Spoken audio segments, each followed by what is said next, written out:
하겠습니다. 어떤 남자 세 사람이 죽어서 천국에 갔습니다. 그런데 천국에 갈 시간이 아닌데 착오로 천국에 오게 된 것입니다. 그래서 하나님께서 너무 미안해서 다시 세상으로 돌아가라. 미안하니까 너희들 소원 한 가지씩은 들어주겠다라고 말씀하였습니다. 첫 번째 남자가 하나님 저에게는 재물을 주십시오. 그래서 재물을 돌려서 세상으로 다시 보냈습니다. 두 번째 남자는 하나님 저에게 권력을 주십시오. 그래서 세상에서 권력을 누리며 살게 해 주었습니다. 세 번째 남자는 총각이라 하나님 저에게 현숙한 아내를 주십시오. 현숙한 아내, 현숙한 여인이 무엇이냐라고 하나님께서 질문하자 잠언 31장에 나오는 바, 그러면서 쭉 얘기합니다. 잠언 31장에 현숙한 여인이 나옵니다. 귀 있는 자는 들으십시오. 6월달에 써먹을 수 있습니다.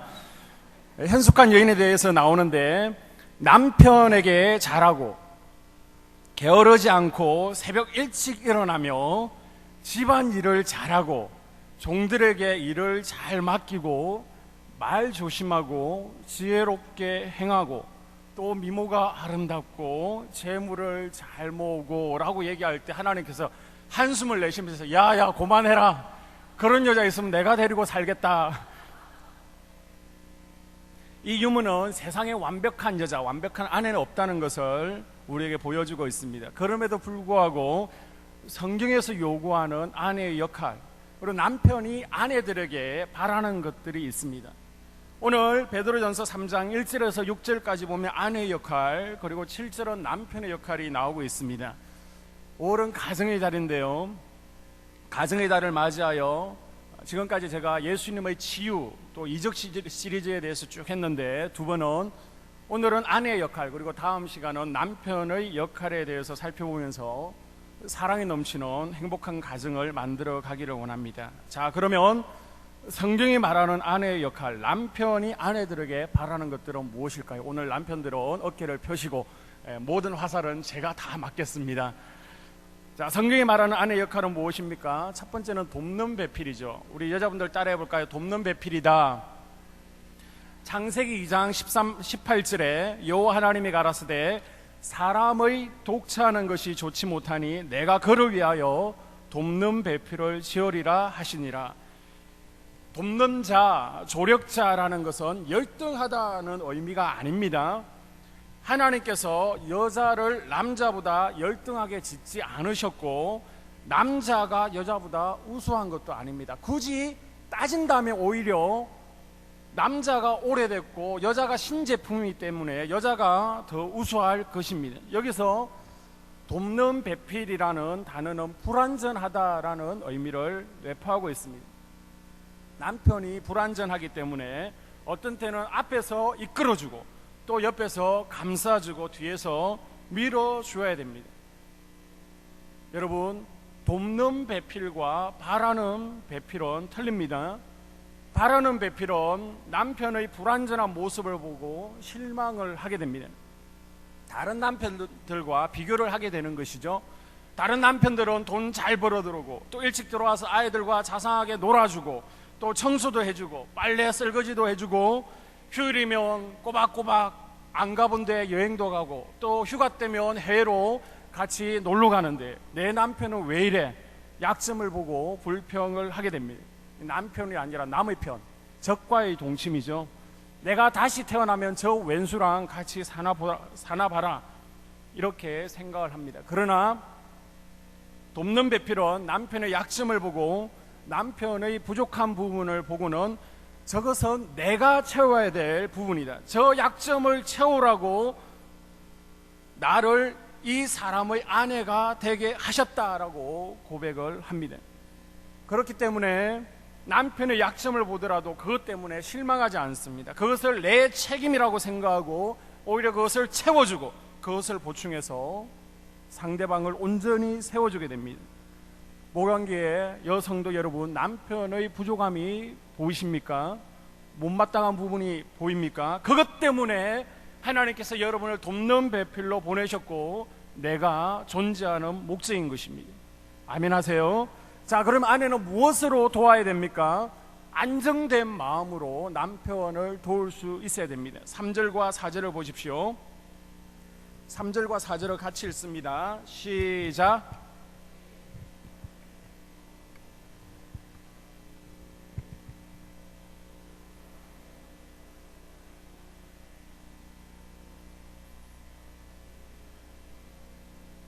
아멘. 안전한 심령을 썩지 아니할 것으로 하라. 여기서 안정된 심령이라는 것은 6절에서 설명하고 있습니다. 6절에 뭐라고 하고 있습니까? 아무 두려운 일에도 놀라지 아니하면 거의 딸이 된 것이니라. 아무리 무섭고 두려운 일을 만나도 걱정하지 않고 놀라지 않는 태도, 즉 환경에 지배받지 않는 평온한 마음을 의미하는 것입니다. 살다 보면 남편이 사업에 실패할 수도 있습니다. 직장에서 실직할 수도 있습니다. 또 속상하게 할 수도 있습니다. 또 가정에서 자녀들이 원하는 대학에 진학하지 못하고 또 속상하게 할 수도 있고, 이제 자녀들이 사춘기랍시고 반항하고 또 때로는 가출을 하기도 합니다. 이런 일로 속상하고 힘들 때에도 아내가 우왕좌왕하지 아니하고 가정을 안정되게 도울 수 있어야 됩니다. 아내는 피스메이커 역할을 잘 해야 됩니다. 특별히 남편과 자녀들 사이에서도 중재자 역할을 잘 감당해 내야 됩니다. 가정은 이 세상에 하나밖에 없는 보금자리, 안식처, 피난처다라고 얘기를 할 수 있습니다. 피곤해 지치고 무거운 짐을 진 남편이 재충전하고 또 쉼을 얻을 수 있는 자리가 바로 가정이 되어야 됩니다. 기죽은 남편을 향해서 당신 같지 않게 왜 그러세요? 기도합시다. 기도하면 하나님께서 반드시 역전의 인생을 우리 가정에 허락하실 겁니다. 당신을 믿어요. 이렇게 해야 되는 것입니다. 그런데 아내가 더 화를 내고 못 견뎌하고 또 감정 기복이 심하고 힘들어하면 그 남편이 어디에서 쉬겠습니까? 우리가 여자의 마음을 갈대라고 하는데, 메뚜기 같은 남편들이 편안히 쉴 수 있는 보금자리, 갈대밭이 되어야 되는데 자꾸 갈대가 흔들리면 그 메뚜기가 어디로 날아가겠습니까? 흔들리지 않고 변함없이 안정감을 줄 수 있기를 주님의 이름으로 부탁드립니다. 아내들이 안정감 있게 꾸준해야 되는데 변하는 3단계 과정이 있습니다. 아이 하나, 둘, 셋 낳을 때마다 한결같지 않고 자꾸만 아내들이 변해갑니다. 대표적인 몇 가지 변하는 것을 알려드립니다. 먼저 반찬 투정할 때, 애를 하나 낳았다 그러면 남편들이 반찬 투정하면 맛이 없어요? 내일 기다려봐요. 내일 맛있는 거 만들어 줄게요 라고 굉장히 친근하게 다가옵니다. 애 둘 정도 낳으면 이만하면 괜찮은데 왜 그래? 애들도 아니고 라고 핀찬을 놓습니다. 애 셋을 낳았습니다. 투정 부리며 반찬을 확 걷어가면서 먹지마 배불렀고, 이렇게 변질되어 갑니다. 신랑이 감기가 걸렸습니다. 콜록콜록하면 그때도 태도가 한결같아야 되는데 변질되어 갑니다. 애 하나일 때는 여보 당신이 건강해야 우리 가족이 안심하죠. 빨리 약 드세요 그러면서 약을 챙겨줍니다. 그런데 애 둘러 오면 밤새 술 퍼고 줄담배 피는데 안 아픈 게 용하지라고 하면서 핀찬을 놓습니다. 틀리죠? 처음에는 존댓말로 하지만 이제 애 둘러 오면 비는 게 없습니다. 애 셋 놓으면 콧물 훌쩍거리는 소리만 들려도 애들한테 옮기면 죽을 줄 알아. 저 방 가서 혼자 자 그러면서 태도가 확 달라집니다. TV에서 멋진 남자 탤런트가 나오거나 아니면 주변에 멋진 남자가 있을 때 애 하나 할 때는 저 남자 인간성은 별로일 거야. 당신이 최고예요. 흥얼흥얼 그러면서 축구 세워줍니다. 그런데 애 둘러 하면 애들만 없어. 내가 저 남자하고 어떻게 해볼 건데 조금 틀려집니다. 그러다가 애 셋 나오면 그 잘생기고 멋진 남자를 쭉 보고 또 자기 남편을 한번 뚫어져라 쳐다봅니다. 그러다가 한마디 합니다. 지금 당장 내 눈앞에서 사라진다. 실시. 여러분 변함없이 남편을 잘 도울 수 있기를 바랍니다. 우리가 안정감 있게 변함없이 도울 뿐만 아니라 특별히 우리가 기도로 남편을 도울 수 있어야 됩니다. 남자들은 출근하니까 아침 일찍 출근하다 보니까 새벽에 나와서 기도하는 거 쉽지 않습니다. 또 늦게 퇴근하니까 또 저녁에도 기도하는 거 쉽지 않습니다. 그래서 아내가 기도로 남편의 방패막이 되어주고 보호막이 되어줘야 됩니다. 할렐루야. 한 연예인의 간증을 들었습니다. 그분이 이제 밤무대 때문에 밤늦게 지방으로 출장을 가게 되었습니다. 매니저가 운전을 하게 되는데 밤에 비도 부슬부슬 오고 이제 차를 타고 지방으로 내려갑니다. 그때 어느 정도 시간이 지났을까요? 아내의 마음이 왠지 너무 갑자기 불안해지는 겁니다. 그래서 그때부터 이제 철야로 계속 기도하면서 그날 기도로 보냈습니다. 그 시간 고속도로에서는 빗길에 미끄러져서 차가 전복되었습니다. 바로 남편의 매니저가 몰던 차였습니다. 차는 다 찌그러졌지만 그 남편은 아무데도 다치지 않았습니다. 할렐루야. 이렇게 우리의 기도를 통해서, 아내의 기도를 통해서 남편이 보호막이 쳐져지고 또 방패의 기도가 되는 것입니다. 여러분의 기도를 통해서 남편들을 잘 도울 수 있기를 바랍니다. 여러분이 집안일 할 때 가사를 도우다가도 갑자기 마음속에 불안한 마음이 든다, 그러면 하던 일을 접고 남편을 위해서 기도할 수 있기를 바랍니다. 예수 안 믿는 남편들도 아내가 기도해 주는 것을 거부하지 않습니다. 좋아합니다. 모세 옆에 아론과 훌이라는 기도의 동력자들이 있었던 것처럼 여러분이 기도로 남편을 도울 수 있기를 주님의 이름으로 부탁드립니다. 자, 아내의 역할 첫 번째는 돕는 것입니다. 두 번째는 뭡니까? 남편을 존경하는 것입니다. 따라해 볼까요? 남편을 존경해야 한다. 에베소서 5장 33절에 아내도 그 남편을 존경하라라고 말씀하고 있습니다. 존경이라는 것은 거창한 것이 아닙니다. 그 가치를 알아주는 것입니다. 남편들의 불만은 다른 사람들, 다른 여자들은 다 나를 알아주고 인정해 주는데 왜 여보 당신만은 나를 아기 취급하냐, 그것이 불만입니다. 그래서 남편들의 한결같은 소리가 나 같은 남편이 있으면 나와보라고 해, 데리고 와봐 라는 것입니다. 사실 남자들 큰애, 성인 아이가 맞죠. 그래도 속으로만 생각하시기 바랍니다. 그것을 직접 귀로 듣게 되면 기분 나쁩니다. 아내분들, 남편을 무시하거나 비하하는 태도를 보이면 남편은 힘이 없어집니다. 존 그레이라는 사람이 가정에 대해서 글을 많이 썼는데 여러분이 잘 아는 금성에서 온 여자, 화성에서 온 남자라는 책도 있습니다. 그가 얘기할 때 여자들은 금성에서, 남자들은 화성에서 왔기 때문에 서로 생각하는 것부터 뇌 구조부터 틀리다라고 얘기를 합니다. 그 책에 보면 화성 남자들에게 점수 따는 법이 나와 있습니다. 이제 아내들이 어떻게 남편들에게 점수를 딸 수 있는지 쭉 제시하고 있는데 그중 몇 가지만 골라보면 남편이 실수했을 때 내가 그럴 거라고 했잖아요 라고 말하거나 충고하지 말라는 것입니다. 또 남자들은 열쇠나 지갑을 매일 잊어버립니다. 매일 같은 곳에 두고도 어디 있는지 몰라 헤맵니다. 그것이 남자입니다. 그럴 때 한심하다는 더 쳐다보지 마십시오. 그냥 내 구조가 그렇구나, 내 남편만 아니라 모든 남편들, 아마 감독님도 그러실 겁니다. 저도 그렇습니다. 그래서 이해를 해 주십시오. 또 운전할 때에도 이렇게 해라 저렇게 해라 간섭하지 마시고 목적지에 도착하면 잘했다고 격려의 말을 남겨주십시오. 그러면 화성 남자들에게 점수 따는 방법입니다. 여러분, 여자 중에 최악의 여자가 누구입니까?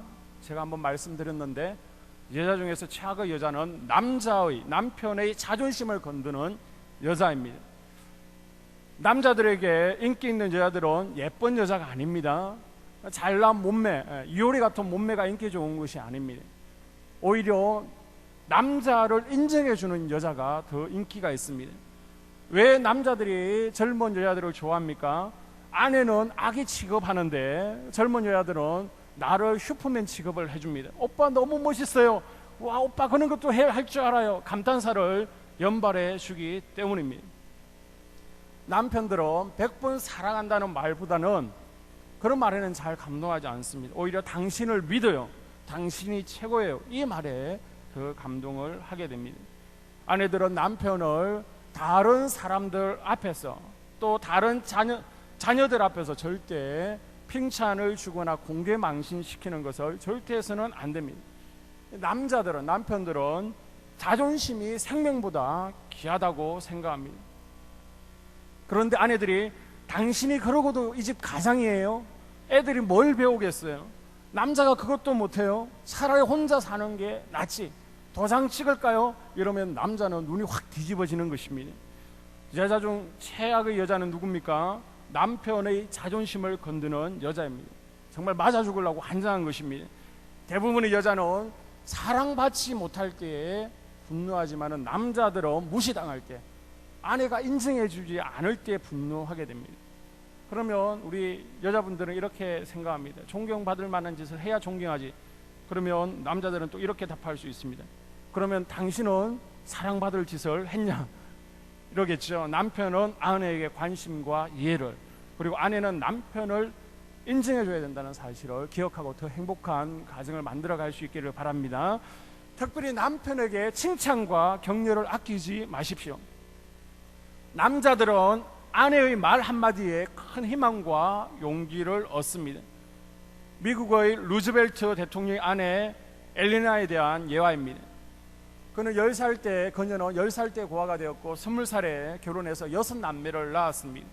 그런데 루즈벨트와 그 아내 엘레나가 6자녀를 잘 키우고 있는데 갑자기 한 자녀가 죽게 되었습니다. 그때의 심정이 어떻겠습니까?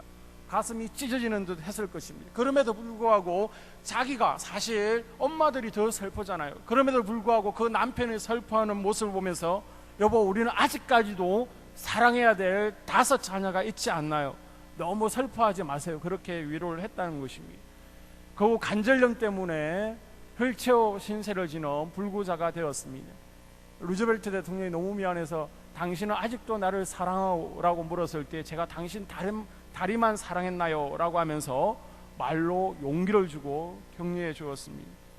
그래서 남편으로 하여금 불구의 몸이지만 무려 3번이나 연급 후 대통령이 될 수 있도록 엘레나 여사가 만들었습니다. 마틴 루터도 종교개혁 당시 너무나 죽음의 위협 때문에 또 핍박 때문에 절망하고 낙심했을 때, 포기하려고 할 때 그 아내가 뒤에서 격려해주고 말로 용기를 주어 종교개혁을 완수할 수 있었습니다. 남편이 좀 부족해 보여도 또 못마땅해 보여도 여러분이 말로 세워주고 격려하고 인정해 줄 수 있기를 바랍니다. 할렐루야. 옛날에는 아내를 안에 있는 태양이라고 불렀습니다. 힘이 빠졌을 때 태양을 바라보며 햇빛을 쉬면서 힘을 얻을 수 있도록 여러분이 안해의 역할을 잘 감당할 수 있기를 바랍니다. 남자들이 평소에 아내들로부터 듣고 싶어하는 말이 있습니다. 지혜로운 아내들은 이런 말들을 자주 해야 되는데요, 메모해서 집에 가서 얘기해 주면 좋을 것 같습니다. 남자들이 평소에 듣고 싶어하는 말들: 여보, 당신만 생각하면 든든해요. 이 세상에 당신 같은 사람은 없을 거예요. 당신은 다른 남자들과 질적으로 달라요. 내가 당신을 안 만났으면 어떻게 되었을까요? 지금 생각하면 아찔해요. 굉장히 비웃는 것 같습니다. 당신에게 시집 잘 왔어요. 여보, 아이들이 당신을 얼마나 존경하는데요. 당신을 닮아서 똑똑한가 봐요. 당신이 최고예요. 당신의 결정을 따를게요. 당신을 믿어요. 비록 마음은 그렇지 않더라도 메모하고 한번 써먹어 보십시오. 분명히 좋은 반응이 있을 겁니다.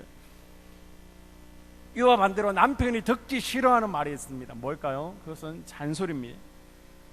한 감옥에서 대낮에 탈옥했다가 그날 밤에 바로 자수하고 돌아온 탈옥수가 있었습니다. 기자들이 놀래서 인터뷰를 했습니다. 아니, 어떻게 탈옥했다가 그날 밤에 바로 들어왔습니까? 라고 물었습니다. 그래서 탈옥수가 얘기하기를, 집에 너무 반가워서 집으로 달려가서 아내를 보려고 방문을 살짝 열었더니 아내가 다짜고짜 당신이 탈옥한 지 10시간이 넘었는데 왜 이제 들어오는 거예요? 도대체 10시간 동안 뭐 하다 온 거예요? 그 바가지 긁는 순간에 내가 여기 있는 것보다 감옥에 있는 것이 낫겠다 싶어서 다시 자수하고 감옥으로 들어왔다는 것입니다. 여러분, 바가지를 긁거나 잔소리 한다고 바뀔 남자는 한 명도 없습니다. 이것은 망고불변의 진리입니다. 남자들은 은혜를 받으시는 것 같은데 여자들 반응은 영 동의를 못하겠다는 것 같습니다. 제가 오늘 집에 가서 밥을 못 얻어먹는다라고 할지라도, 또 길에서 여자 집사님들에게 테러를 당한다라고 할지라도 예언자의 심정으로 선포하겠습니다. 잔소리라는 것은 상대방에게 죄책감을 주어서 긍정적인 행동으로 바꿔보겠다고 유도하는 것입니다. 그러나 어린 아이들조차도 이 잔소리로 변화되지 않습니다. 오히려 칭찬하는 것이 더 효과가 있습니다. 하물며 성인인 남편들은 잔소리하며 바뀌는 것이 아니라 오히려 더 전투력만 높아지게 됩니다. 세계적인 부흥사인 빌리 그레함 목사님의 아내 로스 그레함 사모님이 이런 말을 했습니다. 아내의 임무는 남편을 개조시키는 것이 아니라 남편을 사랑하는 것입니다 라고 했습니다. 그랬더니 그 남편 빌리 그레함 목사님이 그렇게 지질이 말을 못해서 설교를 못해서 그랬는데 이런 아내가 있었기에 세계적인 부흥사가 될 수 있었던 것입니다. 남편을 더 존경하고 더 인정해주고 칭찬해줄 때 더 행복한 가정이 될 줄로 믿습니다. 마지막으로 세 번째, 아내의 역할이 무엇입니까? 첫 번째는 돕는 것입니다. 두 번째는 뭐라고요? 두 번째는 뭐라고 했습니까? 존경하는 것입니다. 그리고 세 번째는 순종하는 것입니다. 따라합니다. 남편에게 순종해야 됩니다. 본문은 아내가 남편에게 어떻게 대해야 되는지 아주 확실하게, 여러분 혼동하지 않게, 아리까리 하지 않게 분명하게 말해주고 있습니다. 3장 1절에 보십시오. 아내들아, 이와 같이 자기 남편에게 순종하라. 순종하라는 말만 나오면 여자분들은 흥분합니다. 알레르기 반응을 보이시는데 순종에 대해서 우리가 오해를 하면 안 됩니다. 순종한다는 말은 아내가 남자의 노예라는 뜻이 절대 아닙니다. 남편이나 아내는 하나님 앞에서 다 평등하고 동등합니다. 사실 여자들이 더 우위죠. 요즘은 부부싸움을 하더라도 요즘은 남자가 이기는 것보다 여자의 승률이 훨씬 높습니다. 백화점에도 가보십시오. 1층부터 5층까지는 다 여자 옷이고 6층 한 켠 조그만 곳에만 남자의 옷이 있습니다. 그만큼 이제는 여성이 대세입니다. 그래서 요즘은 사랑받는 남편이 되기 위해서 지켜야 될 것이 있답니다. 30, 40대에는 아침 굶고 나오는 것은 기본입니다. 그리고 저녁은 꼭 챙겨 먹고 일찍 들어가서 집안일 도와주고 애기 봐줘야 사랑받습니다. 50대 때는 깨우지 않고 나을 뿐만 아니라 쓰레기도 반드시 들고 나와야 됩니다. 그리고 들어갈 때에도 저녁을 먹고 나서 일찍 들어가면 안 됩니다. 아내가 여유롭게 TV 시청하고 쉬고 이제 잘 때쯤 되면 귀찮지 않게 들어가서 조용히 잠만 자고 나오면 사랑받습니다. 싸우지 않는 부부가 있었습니다. 어느 날 그 싸우지 않는 부부 서성에게 한 제자가 찾아왔습니다. 선생님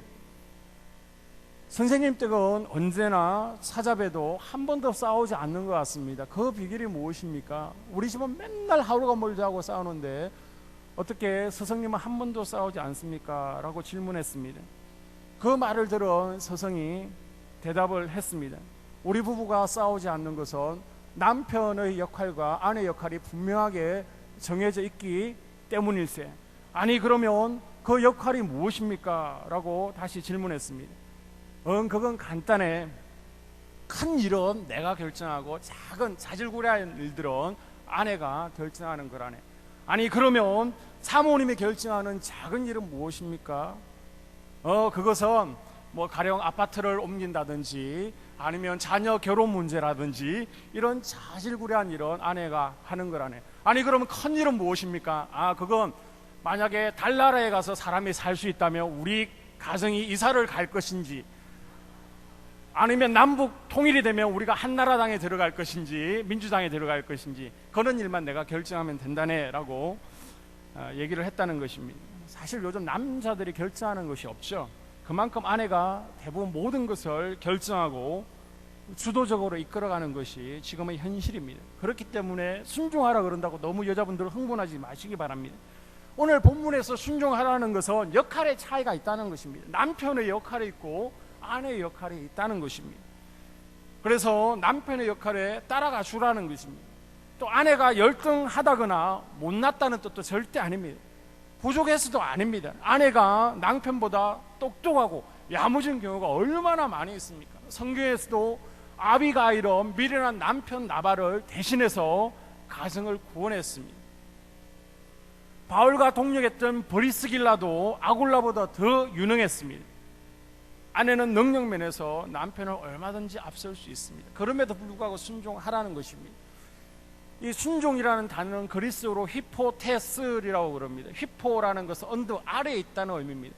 그리고 테스는 잘 듣는다는 의미를 가지고 있습니다. 그래서 아내가 남편에게 순종한다는 것은 남편의 얘기를 잘 들어준다, 남편의 말에 귀를 기울여준다라는 의미를 가지고 있습니다. 또 남편에 대해서 그 권위를 인정해준다라는 뜻을 순종이 가지고 있는 것입니다.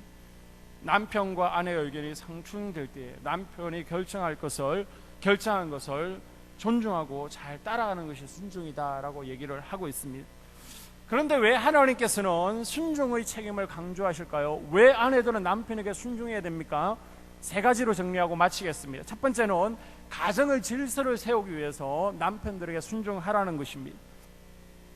배를 움직이기 위해서는 많은 선원들이 필요합니다. 그러나 선장은 단 한 명이죠.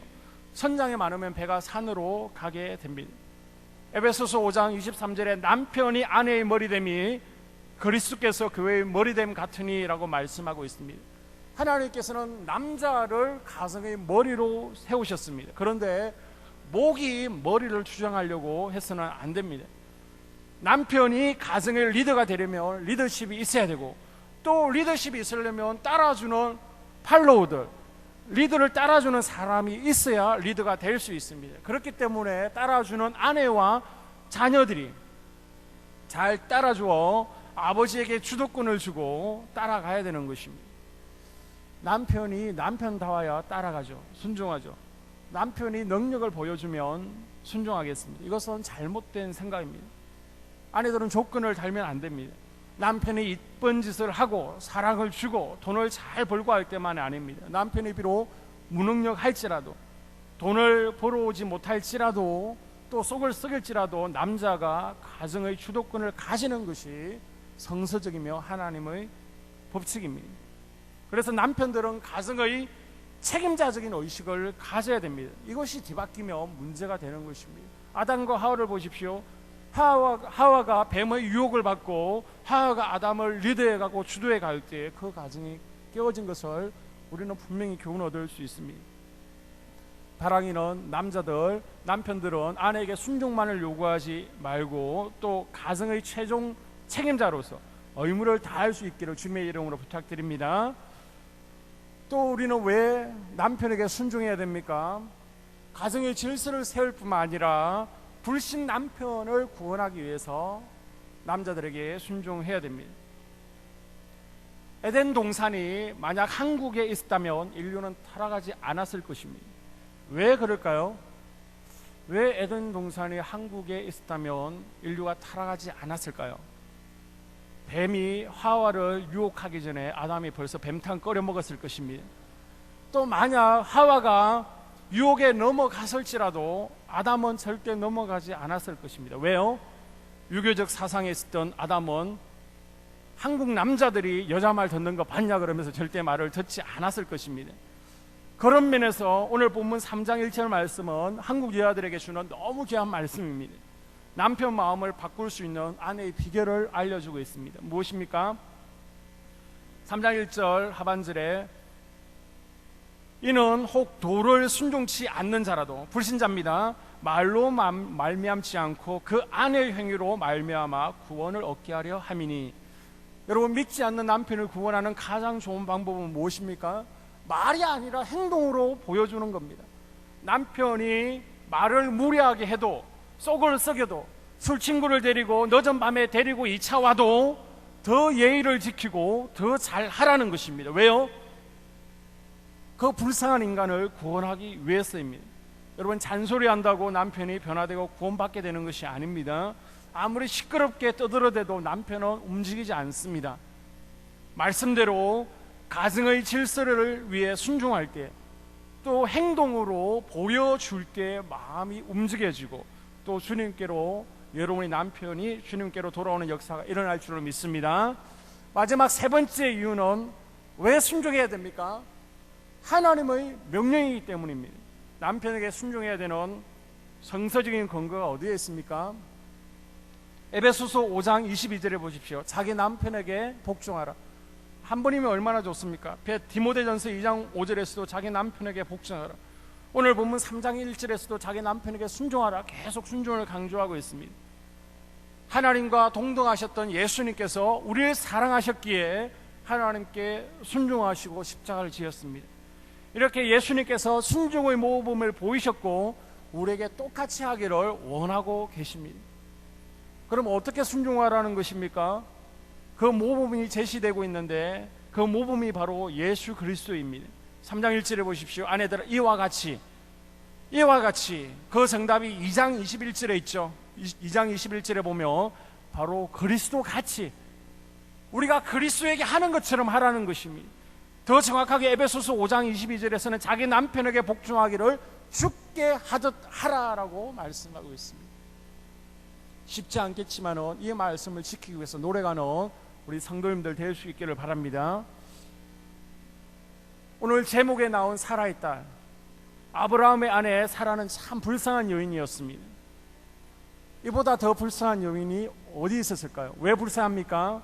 창세기 12장에 보니까 남편이 자기만 살라고 내 아내가 아니다라고 그러면서 도망가고 있습니다. 16장에서는 아기를 못 낳아서 자기 여종 하갈에게 멸시를 받고 있습니다. 자기 여종에게. 그렇게 어렵게 아이를 하나 낳아놨더니 외아들을 자기 상의도 없이 그 유약한 남편이 이삭을 불태워서 하나님께 바치려고 하고 있습니다. 또 20장에서는 남편에게 똑같은 실수로 배신당하고 있습니다. 내 아내가 아니다. 아브라함이 애굽에서 사라를 뺏길 때는 힘이 없었습니다. 이해를 할 수 있죠. 군대가 없었기 때문에. 그러나 20장에서는 이미 실력자로 등장하고 있습니다. 다스 왕이 싸워서 이기지 못하던 내 왕을 롯을 구하기 위해서 혼자 이기고 돌아올 수 있을 정도로 실력자였습니다. 그런데 이런 실력자가 20장에서 단 한 번도 싸워보지 아니하고 포기하고 있습니다. 만약 여러분 같으면 이런 남자를 믿고 같이 살 수 있겠습니까? 참 불쌍한 여인이죠. 이러한 일을 겪었을 때 사라가 아브라함을 대했던 태도는 어떠했습니까? 바로 6절에 나오고 있죠. 사라가 아브라함을 주라 칭하여 순종한 것 같이 나의 주여라고 얘기하고 있습니다. 우리 같으면 이런 남자를 믿고 살아갈 수 있을까 고민했을 텐데 이 여인이 아브라함에게 자기 남편에게 나의 주여, 나의 주인 되시는 분이시여 라고 고백하며 그 남편에게 순종하고 있습니다. 여러분, 살다 보면 남편이 속상하게 할 때가 많이 있죠. 못마땅할 때도 있습니다. 때로는 남편이 바른 가치관으로 인도하지 않을지라도 그것이 죄가 아니라면 남편의 리더십을 따라주고 그 건의에 순종할 수 있어야 됩니다. 그렇게 할 때 남편은 여러분의 손에 녹아내릴 것이며 여러분이 바랬던 것보다 훨씬 좋은 아버지, 또 바로 여러분이 꿈꿔왔던 남편이 될 수 있을 것입니다. 자, 마지막으로 우리 여자 성도님들만 따라해 볼까요? 아내 역할을 잘 감당하겠습니다. 좋은 아내가 되겠습니다. 그렇게 다 되시기를 주님의 이름으로 축원합니다. 기도드리겠습니다. 하나님,